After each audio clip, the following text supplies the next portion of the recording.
can I just interject one question kay General Torre? So, sir, when you read the Miranda rights, did you explain the nature and cause of the yung of the crime that he's being accused of? Yes, this is on record and caught on video, sir. Yeah, sorry about the, I don't know lang kasi about the record, so I'm not doubting you. Yes, sir. Ang napanood ko lang kasi yung standard Miranda rights that yes, you have. So, how did you read to him yung nature and cause? It's sa warrant or you? Yes, sir. I read from the warrant, sir. From the warrant. From the warrant by the DOJ. So you read to him the warrant. Around yes, what time po yun? More or less. Around before lunchtime, sir. So nung hinuli mo pa lang, binasa mo nyo na sa kanya yung warrant.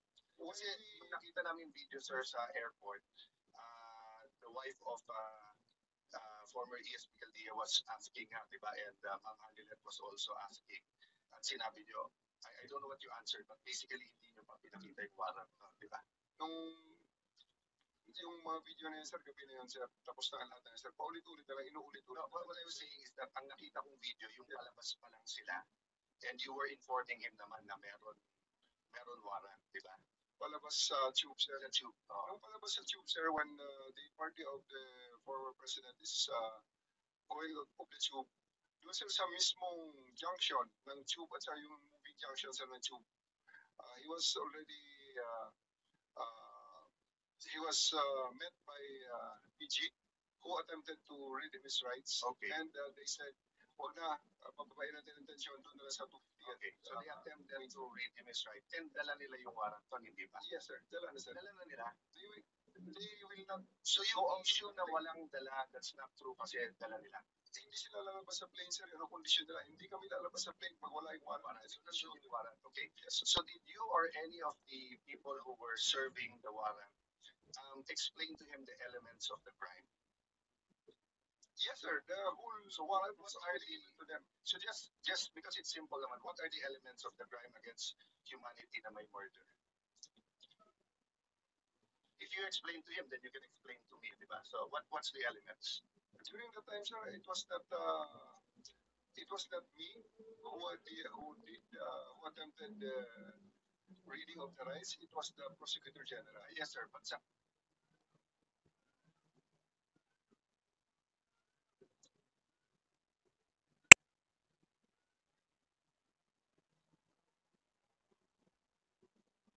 in total, what was written on the warrant? I read the warrant. Wala dun yung elements of the crime. We did not say that I know the elements, sir. I just read to him exactly so the charges in accordance with what is written in the warrant. Sir. I'm not arguing on the opinion and the legal kasi ito factual pa lang. But my point is when you arrest a Filipino citizen for theft, for inciting to sedition, etc., meron po tayong legal maxim that ignorance of the law is not an excuse thereof. So we are, as Filipino citizens, dapat alam natin yung law, di ba? So pag in-arrest mo yung isang tao, ano yan, bagransya? Sandali lang, sir. Na-reveal na yung bagransya, hindi na ano yan. I'm arresting you for what? For theft. You don't need to read the elements because alam na ng Pilipino yung nature and yung cause ng theft. But since this is a foreign court, and it's not even in the Rome Statute, yung elements. It was passed later on. So ang point ko, was the accused, in this case former president, aware of what he was being accused of? So I'll stop there, sir. Factual lang naman yan.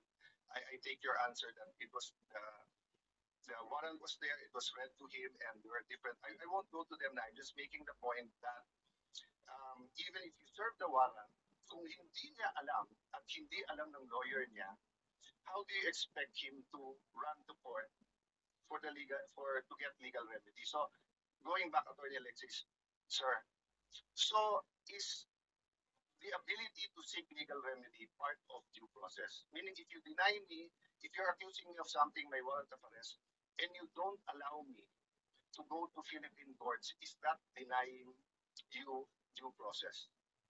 Absolutely, Your Honor. Without casting any aspersion on the character or competence of the officials involved. Yeah, I'm asking a general question. I think FOJ naman is listening and they will answer. So going back to surrender. So if my foreign court ngayon, I look have it somewhere here, pasensya na kayo magulo. Senator Trillanes was saying in May 2024 na 3 batches of warrants to. First daw is si PRD, after that daw, Senator Bato, Senator Bongo, etc. And then sa third batch, military and police officials. So I agree with Senator Bongo na wala na tayong magagawa in the sense na nandiyan na si PRD. But I disagree na hindi importante itong hearing kasi kung may second, third, fourth batch pa yung warrants, it's important. And take note tama po ba ako, during the time that the Marawi uprising or the Marawi siege, Secretary Anyo, we were still under ICC no? Kasi that was tama po, di ba? We were in Russia. So if a terrorist who survived goes to the ICC and shows them pictures of 19 women or children who were died and comes up with a witness and tells them, alam nyo, from President Duterte to Sec Anyo to the Chief of Staff to ganito, they planned this, they killed this ganito. It may be not true, it may be totally false. So if the ICC issues a warrant here, I want to make sure that every officer of the AFP has his day in court before they're sent to Hague. So valid itong hearing na to. And as I said, may emotions lang and let's excuse all of ourselves kung minsan may